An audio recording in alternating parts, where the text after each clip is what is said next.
About 4 out of 5 people worldwide believe in God, and a lot of folks think that they have an explanation for that statistic. People are idiots.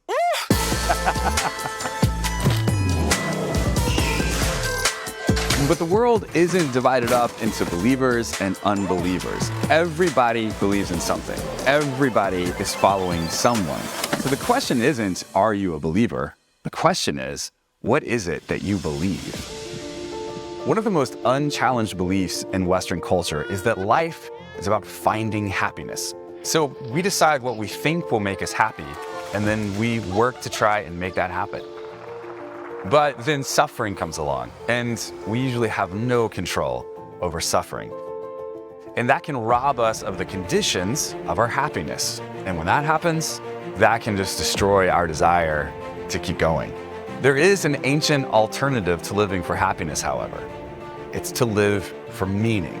To live for meaning means not that you try to get something out of life, but rather that life expects something out of you. Is it possible that there is something about religious belief, about Christianity, about the way of Jesus that holds the key to unlocking our own sense of purpose in the world? This class revolves around 2 fundamental questions. Number 1, what is Christianity? And number 2, how does Christianity teach us to live a life of meaning and purpose and joy?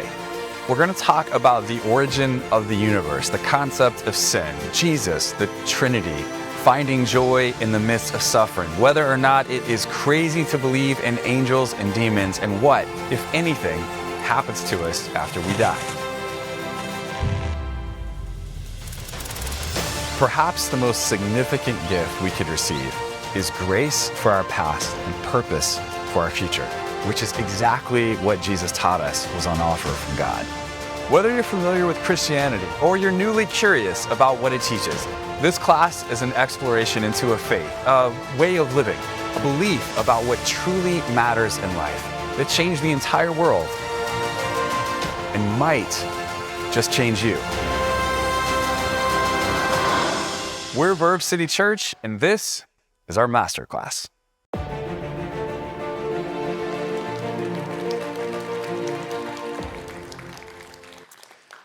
I grew up in a Christian home.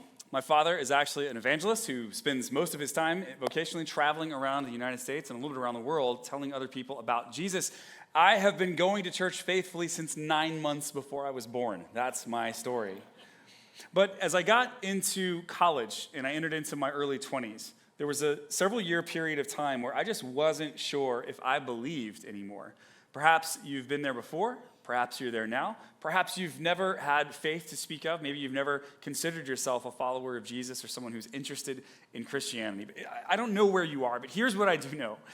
All of us will get to a place in our lives where we have to determine if the stories that we were handed as children, whether that's a faith story, a secular story, whatever that is, if those stories make sense to us as adults. All of us get to a place where we figure out that the structures we were handed as kids, the stories we were handed as kids, aren't strong enough anymore to withstand the weight of our adult questions. And so as a young adult, I started to delve more into Christianity. And here's what I discovered over the course of a number of years. I love Jesus. I love the teachings of Jesus. I love the story of Jesus. I love the fact that he was willing to die for humanity and that he raised from the dead to defeat the things that plague us the most. I love Jesus. And so I have come to very much love this faith that built up in the community that he started and that his first apostles, his first disciples continued on, the church. I love Christianity. I love the church. So I've been a pastor now for about 20 years. I've been exposed to Christianity for a long time. I've seen parts of Christianity that are helpful. I've seen versions of Christianity that are super unhelpful. This class is not about the unhelpful stuff. This is not going to be 6 weeks of deconstructing things you may have heard before. I just want to take 6 weeks for us to really think about some of the pillars of the Christian faith that have been a part of this for about 2,000 years now, to determine, do they matter to me? And if they do, what does that mean for me? So for some of you, you've been considered yourself followers of Jesus for a really long time. This will be maybe a refresher or a new way of looking at a few things that you've held dear for a long time. For some of you, you are still working through the possibility of faith and whether or not Jesus and calling Jesus your Lord actually makes sense for you.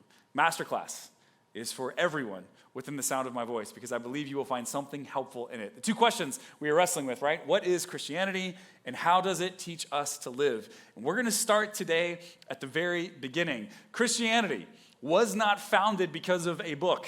Christianity was founded because of an event. We said last week that that event was the resurrection of Jesus Christ. We believe that that actually happened in real space-time in history, and that that event is what sparked a huge movement where thousands of people in the first century decided to put their trust in the Jesus Christ as their God, which is just unthinkable given like their background and their set of religious beliefs walking into that, unless something happened. It's a historical anomaly.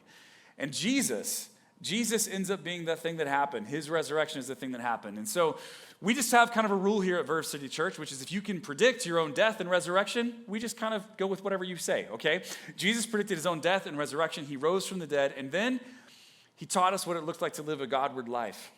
Now, part of what Jesus believed is that the scriptures, the Hebrew Bible and the New Testament, part of what Jesus taught was that the scriptures actually had true information about what God was like, about who we were, about why we were created, right? And then the followers of Jesus wrote in the New Testament after him, inspired by the Spirit, about what Jesus actually did.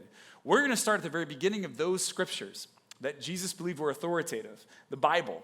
We're going to start in the book of Genesis. Today, we're looking at our origin story. How does all of this get started? Now, we've got a lot of material to cover today. I'm not going to have time to get to everything super thoroughly. So what we do have is a PDF that we'd love for you to download. If you want more information, you can use this QR code and download a PDF to your phone or to your smart device or to your computer. And on the PDF, we have links to additional articles, a book recommendation, a couple of YouTube videos, a podcast. There's just a lot of extra material. If anything we talk about today is interesting, you can find out a lot more there. And we'll probably be emailing this out as well later this week. So if you don't know what a QR code is, first of all, I have no idea how you've eaten at a restaurant the last 3 years, but God bless you. And we'll hopefully send an email out. If you're on an email list, you should get this link as well this week. Origin story. We want to talk today about origins. We want to talk today about beginnings. And here's the thing about origins and beginnings. Origins matter. Beginnings matter. And we kind of intuitively understand this. Over the last several years, there's been an explosion in a particular industry here in the U.S., not surprisingly. And that explosion, that explosive industry is the industry of DNA.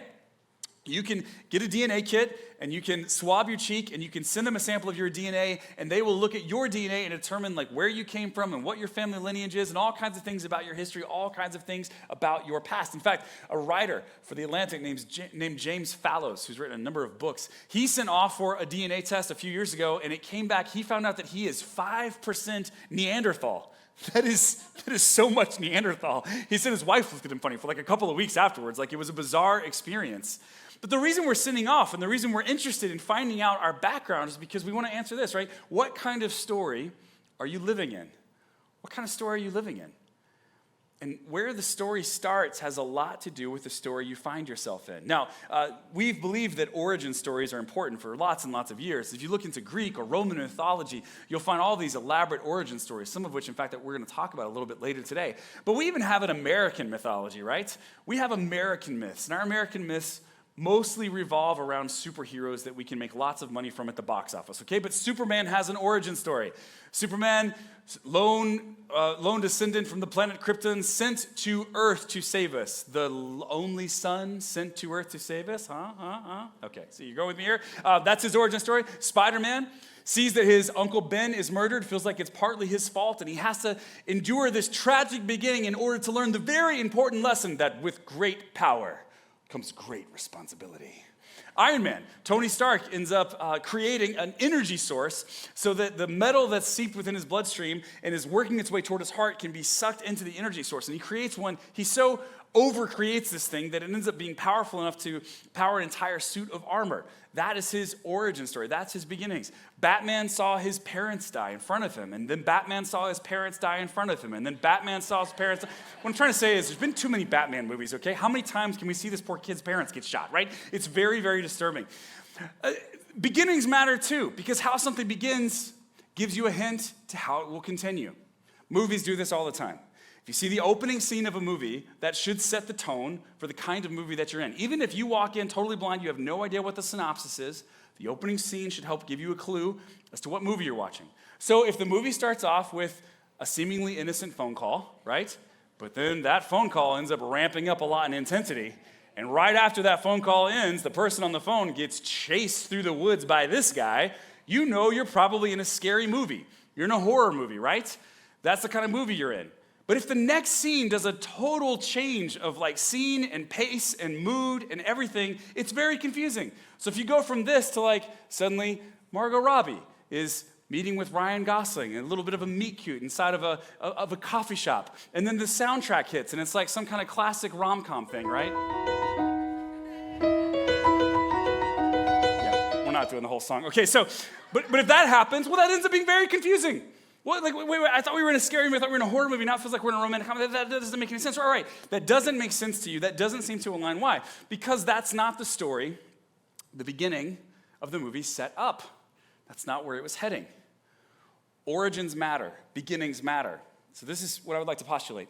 Where and how you start the story determine the kind of story you are telling, right? Where and how you start the story determine the kind of story you are telling. Now, it doesn't determine how that story will end, but it does determine the kind of story you are telling. So for instance, a number of you, if you were to go back to your origin story, maybe to your childhood, you might have all kinds of painful stuff that you could talk to us about. Some of us experience great loss at an early age. Maybe we lost a sibling or a parent.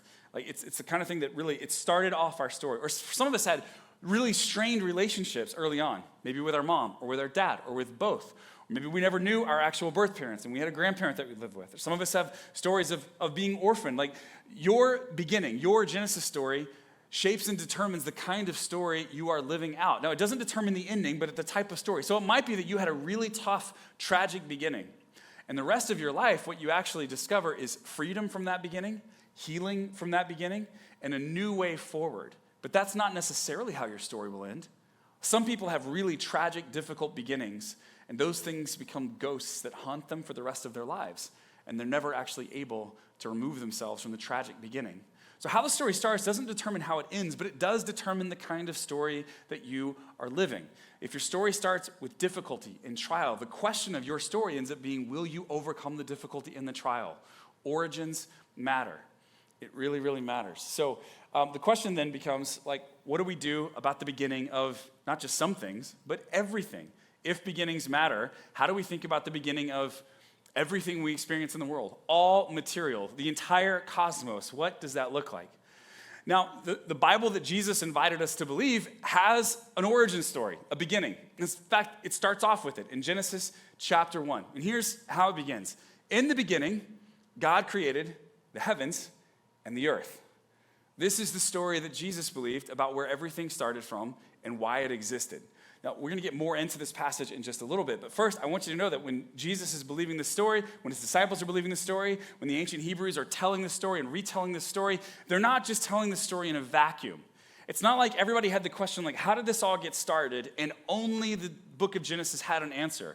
We've actually found lots of creation stories from Babylonian, Sumerian, and Egyptian backgrounds all throughout the ancient Near East. Now, we don't have time this morning for me to go through all of them, but I do want to tell you a few of them. And in fact, I want to start off by telling you a longer version of this first one because you'll start to see some patterns as we walk through these. So if you're not familiar with this story, in the 19th century, we discovered 7 different tablets that told the story that later became to be known as the Enuma Elish.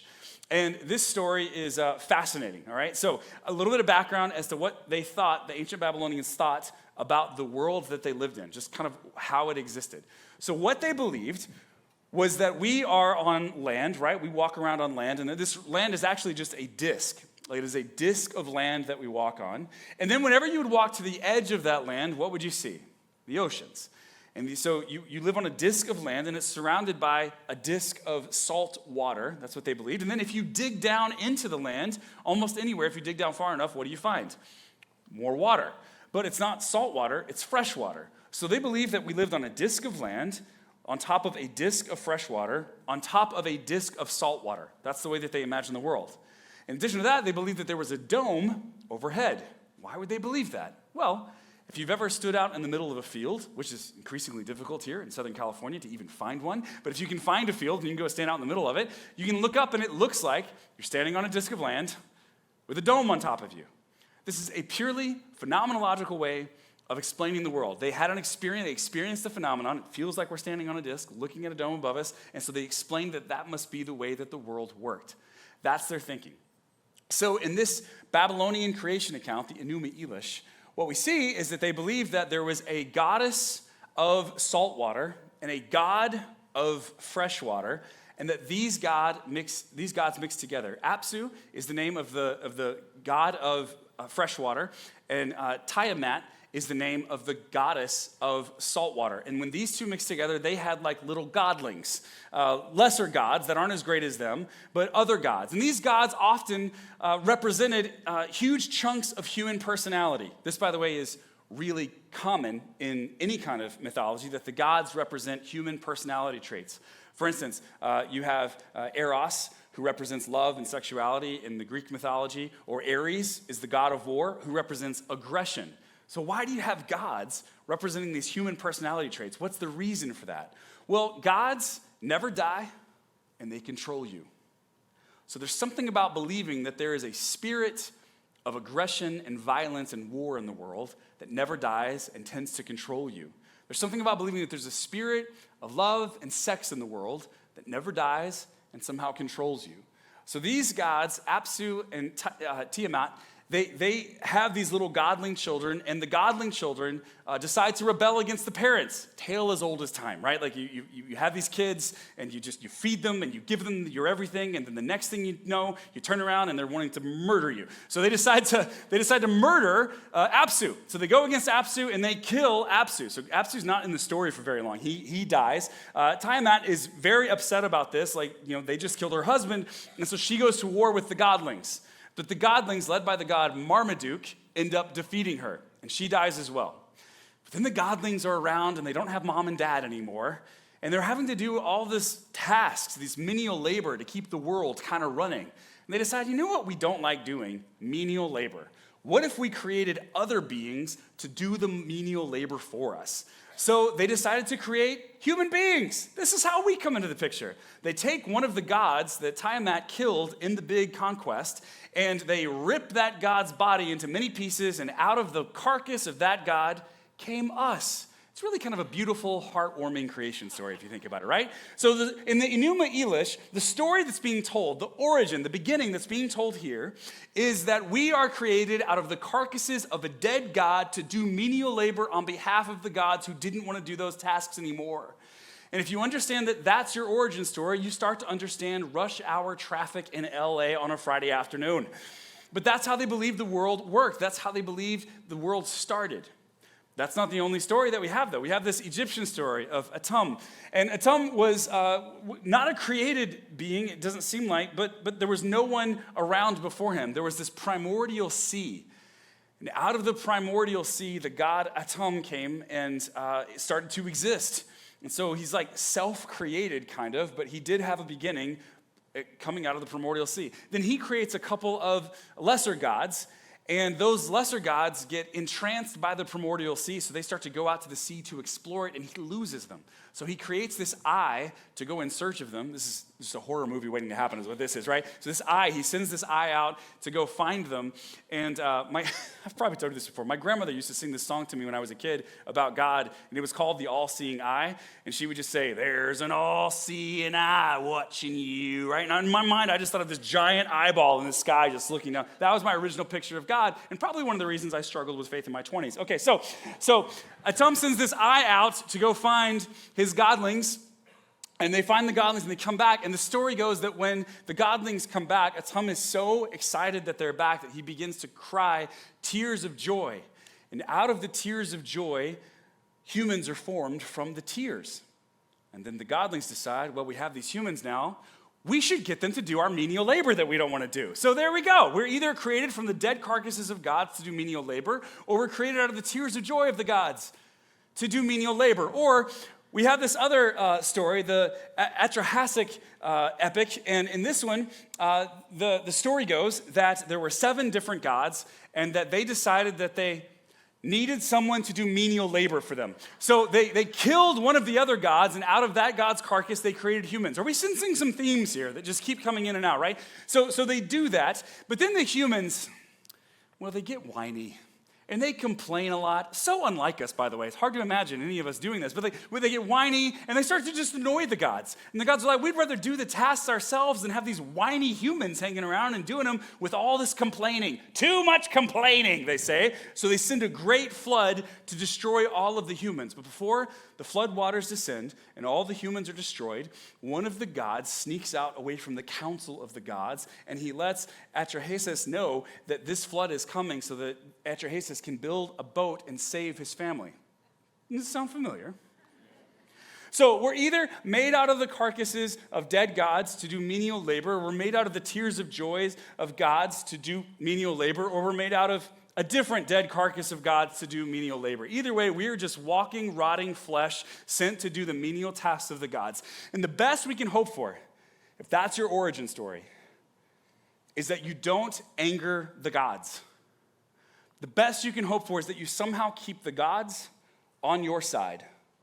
And so you dutifully go to work and do the tasks every day, and you recognize that tomorrow is going to look like today, and the next day after that will look like the day before it, and on and on and on. Time, in this mindset, is a flat circle, and you're just doomed to repeat the past over and over and over again.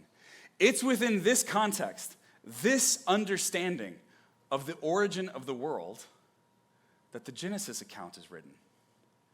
And the Genesis account, while it certainly contains a few of the elements of these other ones, is so radically different than all of the other origin stories floating around the ancient Near East as to be almost shocking. It would have been shocking in its day, and even when you compare it, it continues to be shocking now. Genesis chapter 1 and verse number 1. In the beginning, God created the heavens and the earth. And the earth was formless and empty, and darkness covered the deep waters. Just a few things before we move to the next verse. This story already starts off differently than the other ones. The other stories start with these gods either coming out of the primordial ooze or being created, godlings created by these greater gods. This story says there's actually one God. And in this story, that one God speaks creation into existence. He doesn't have to take pre-existing material, whether that be primordial oceans or the carcasses of gods. He doesn't have to take material that already exists and refashion it into something else. This God created the heavens and the earth in the beginning, and the earth was formless and empty, and darkness covered the deep waters. And then in verse 3 it says this, Then God said, let there be light. And there was light. And God saw that the light was good, and then he separated the light from the darkness. Now, we don't have time to read this entire chapter and the first part of chapter 2, which includes two different kind of versions of this creation account. But I would encourage you this week, little homework assignment. Everybody loves homework. Read Genesis 1 and 2 this week sometime. It won't take you probably more than 10 minutes, and it's a fascinating, very different look than some of the other creation accounts that we've looked at today. God doesn't stop at the one day, by the way, but a few things that I just want us to point out here. First of all, he says, let there be light. And at the end of that day, he says that what he created was good. And he continues to say this. We'll read the rest of this passage and we'll talk about how this continues on. God called the light day and the darkness night, and evening passed and morning came, marking the first day. Okay, so just a number of things about this. The first day happens, God says that it is good. In the first day, God created night and day. He said, let there be light, and created night and day. As the story goes on, here's what God creates over the next 5 days. On day 2, God creates the expanse. This is the separation of the sky and the waters. On day 3, God creates dry land and vegetation. On day 4, God creates the sun, the moon, and the stars. Now wait, stop there. What did God create on day 1? Light. One person said it. It wasn't a trick question, I swear. So yes, light. What did God create on day 1? Light. Okay, we went from 1 to 14. We're doing great. God created light on day 1, but it's not until day 4 that God creates the sun, the moon, and the stars. This should give us, by the way, a major hint that the author of Genesis 1 is not trying to tell us exactly the manner in which God created material. He's not saying, like, God added this ingredient and that ingredient, he did exactly that day. Like, that's not the point. The point is not precisely how God created. The point is that God created. The point is that all things that exist only exist because of the power of the spoken word of the one true God.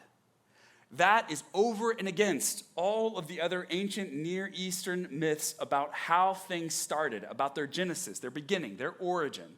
There is one God, and that one God created by the spoken word. Everything that exists because of this God. And this God created not because he didn't want to do menial labor, not out of boredom, not out of necessity, but out of love. It's a totally different starting point than the other ancient Near Eastern creation stories of its day. Very different. Day 4, the sun, the moon, and the stars. Day 5, God creates creatures to fill the very thing he created in day 2, the expanse, the water and the sky. So God creates fish and God creates the birds of the air in day 5. And in day 6, God creates creatures, functionaries, to fill the dry land that he created, to eat of the vegetation. And the capstone of day 6, after creating all the animals in this Genesis 1 account, the capstone is that God creates humans. That is what all of his work was leading up to. And God doesn't just create them, God creates them in his image. Now, fascinating thing to know. I find it fascinating anyway. Your mileage may vary. In all these other ancient Near Eastern accounts, the way that they end typically is that the human beings are invited to create a graven image of the God that created them. So they create an image out of stone or out of wood, and then they also build temples. And used to, they were pretty ordinary temples. By the time we get to the Roman Empire, it's these big ornate temples. But they would build a temple, and they would place these graven images, these images of these false gods, and put them into these temples. And what they thought is that this is a way that we worship this God. This is also now where this God lives. This is where this God resides. Where his image is where he lives. And therefore, this is his control room. He lives in this temple, and he controls this region from this temple. That's the way that they thought about it. But in the Genesis 1 account, God creates humans, not out of the corpse of a god, not to do menial labor. God creates humans in his image. In the image of God, they were created. Which means that instead of creating people and then having people construct an image of this God, the people are constructed. They are created as the image itself. And therefore, where the image of God goes, which is wherever anyone goes, there goes God as well. It's a totally different story than the other ancient Near Eastern accounts. And whereas these other ancient Near Eastern accounts encourage the people to build a temple to these gods, this account says that the whole earth is God's temple, and he rests in all of the world. The whole world is his control room from which he rules and reigns, because God cannot be confined to a temple. He cannot be confined to a small geographical location. God cannot be domesticated. He's wild and rampant, and he's out there somewhere. That's what we learn from the Genesis account. And this God created you in his image. And on day 6, on all the days, he said that it is good. But on day 6, he says it's very good. It's very good. See, this is a totally different starting place than these other ancient Near Eastern creation accounts. Instead of saying that you're a hassle and that the best you can do is avoid the ire of the gods, the first word the scriptures say about you is that you are a son or a daughter of God, created out of love in his image, to partner with him and to the other creations of the world, with the other creations of the world, in order to be a good steward of this earth and to love each other and to love our God well. That's your origin story. That's your beginning. And that's your purpose. And whenever we live outside of that, when our relationship with other people gets fractured, or when our relationship with God gets fractured, or maybe never takes off at all, we will have a difficult time finding true purpose and fulfillment in life. We'll seek it in all kinds of other places because we'll feel satiated for just a moment, but then the moment will pass and we're still looking for the next thing. God created you with that emptiness because God created you for that emptiness to be filled by relationship with him and relationship with others. That's the beginning of the Genesis account. That's where the story starts. Now, beginnings matter. They matter a lot. And what you may notice is that if you talk to people today about the Genesis creation account, most of them will not come back to you and say, well, what about the Enuma Elish, though? Because I've always thought that we were probably just created out of the carcass of a god in order to do menial tasks for this world. Are you saying that's not true? Most people don't think like that anymore. They don't think that we're created out of, the carcasses of gods. They don't think that we're created to labor on behalf of the gods. That's not the narrative in their head. So what does Genesis 1 have to say to us today? Fascinatingly enough, we have a different version of a similar story that we tell ourselves today. And here's what it is. We find science to be very helpful. And I don't just mean humans. I mean here at Verve City Church, I find science to be very helpful. Science is fantastic. Science explains how things happen. And I find that fascinating. I love reading about it, learning about it, listening to podcasts about it. I love all that stuff. Like many of you do as well. Science can be really helpful. But great science usually makes very poor philosophy.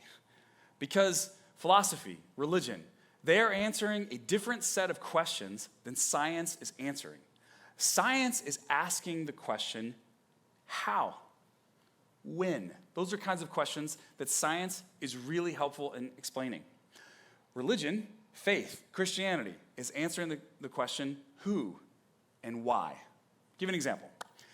If I were to bake you a cake, first of all, you would not want to eat that cake, okay? But if I were to bake you a cake, and let's say I were to bake it and do my best, it would still look like a 7-year-old did it, but let's say I did my best, I bring it to your house, I set it on your porch, and I ring your doorbell and I run away, and you don't have cameras, okay? I realize some of you have cameras, let's pretend you don't have cameras. Like if you walk outside, ring doorbell, and the cake is just there, you wouldn't know who created it, and you wouldn't know why. Now you could take it to a laboratory, and scientists could tell you all kinds of things about that cake. They could probably tell you the ingredients that were in that cake. They could probably make a really good estimate as to the temperature that cake was baked in. They could tell you exactly how many calories each slice of that cake has, an answer to a question you do not want to know. They would tell you all of these kinds of things. What they can't tell you, though, is who made it or why they made it.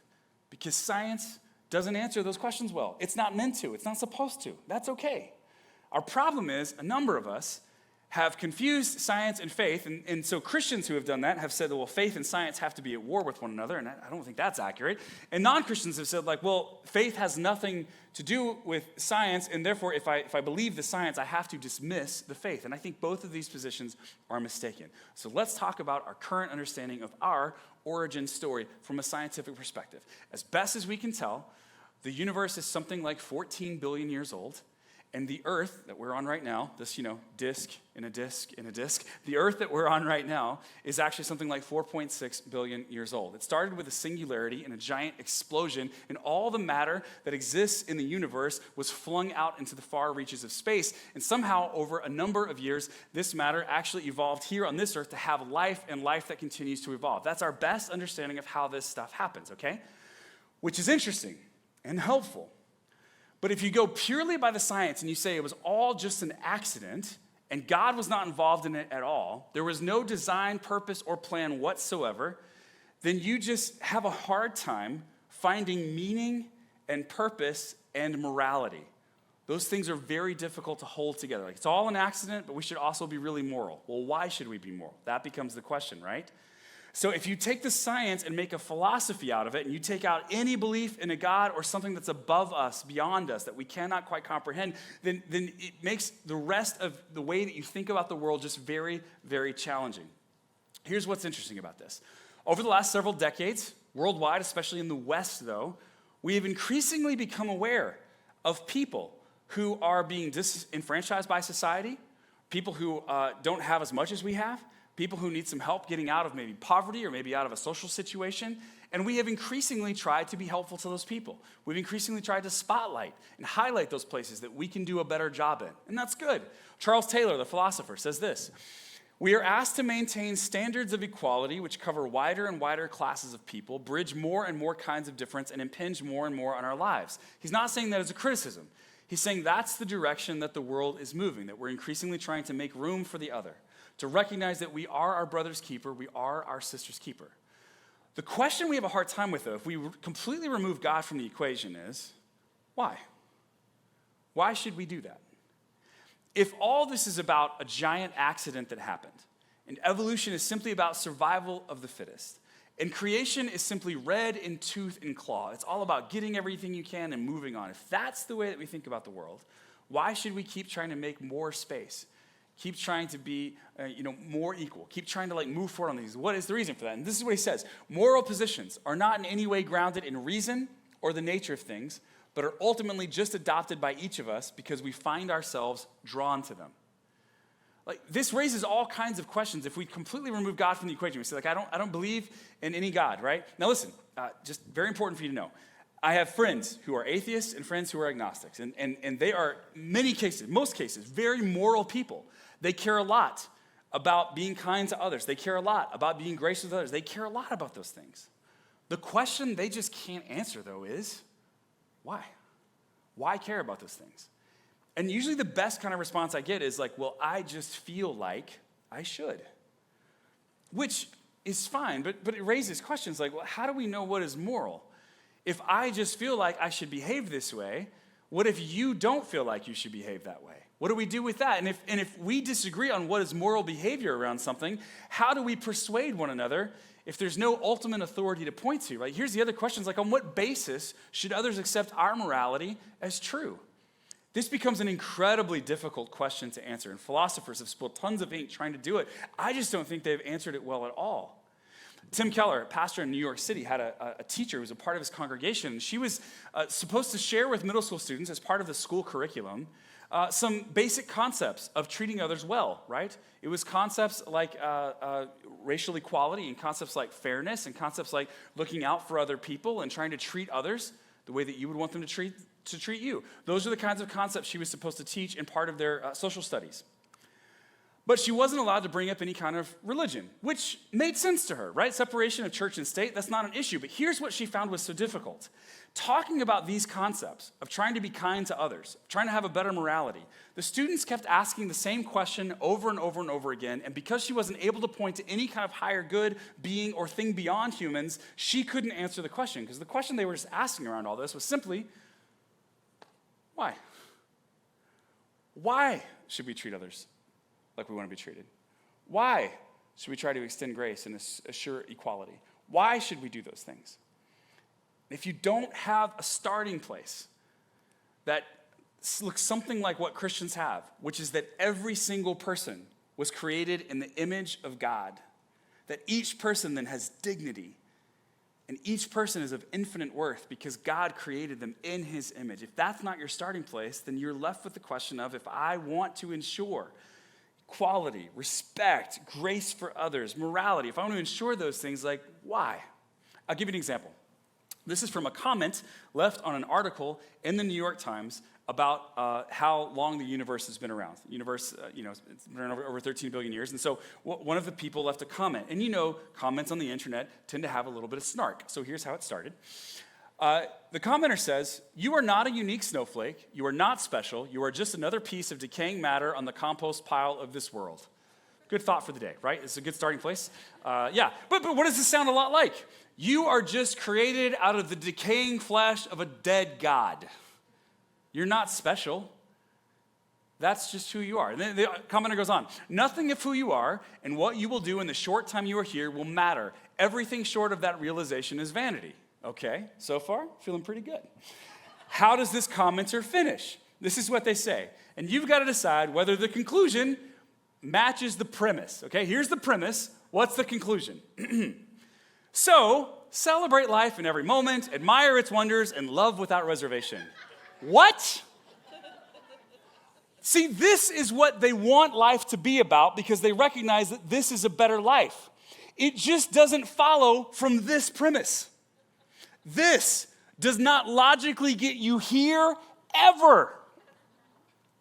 So what's your starting place? What's your starting place? There's a Russian philosopher who are always fun when they write. But there was a Russian philosopher who was taking this idea of Darwinianism, right? Evolution, which, by the way, evolution, I think that seems to be provably how the world has evolved like it has. But if you take God completely out of the evolutionary equation, right? If you take God completely out of it, then you're just left with survival of the fittest. That's all you're left with.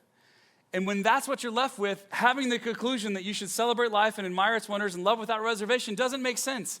And so this Russian philosopher, Vladimir, he just wrote this: man descended from apes, therefore we must love one another, right? He was just being sarcastic. Like that doesn't really quite make sense. That doesn't make sense. You know what? Beginnings matter. Beginnings matter.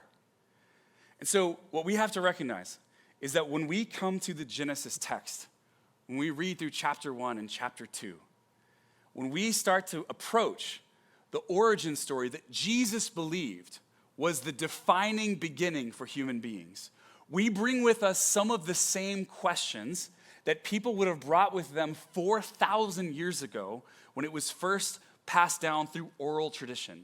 And here's the question that we bring with us. The question is, what is the nature of the world? What is the nature of the world? Is it universal violence and destruction? Is that the nature of the world? That it just started with a violent bang, it's all happenstance, it's all survival of the fittest, it's all red in tooth and claw. We're just made from the carcasses of dying gods. We're made to do menial labors. The best we can hope for is to maybe live a meaningless existence that no one will remember after we're gone, but love others and care about the world, and then we just die. Is that where we're at? Is the world just universal violence and destruction? Or is it overflowing divine generativity and joy? See, the story of Genesis lands you here. That the first word that the scripture says about you is that you are of infinite worth, that you are a son or a daughter of God, and that you are invited into a relationship with your Creator, and that the way you will find fulfillment in life is by entering into that relationship with your Creator and by passing on the love and grace and kindness of your Creator to those around you. The question for us is the same question they wrestled with thousands of years ago when they first heard this understanding of how it all got started. What kind of story are you living in? What kind of story are you living in? What do you believe is the starting place, the genesis, the beginning of it all? Because origins matter. Beginnings matter. It is possible that all of this is just part of a giant cosmic accident. I can't prove to you definitively that it's not. It's possible that the nature of the world is simply universal violence and destruction. And the best we can do is hold on for the ride and try and do what we feel is best in the midst of it. But frankly, we can't judge really other people who feel differently because we're just going by our feelings. It's possible that the world is just chaos and evolution and red in tooth and claw. It's possible. But here's what I bet about you. I'll bet you hope that there's more to it than that. And I know I do. And Jesus taught us that there was. So for the starting place of this MasterClass, of considering what it might look like to follow after Jesus, is to consider what it might look like to use the creation story that Jesus used as a starting point for our own existence. You, wondrous you, were created in the image of an all-loving God who invites you into a relationship with him to be a good steward of this world and a lover of him and of other people. I think that's a pretty great place to start. Heavenly Father, thank you for our time together today. As we consider the origin story you've given us, may we consider what it might look like to live that out fully and to bless others in loving them as you have loved us. It's in Jesus' name I pray. Amen.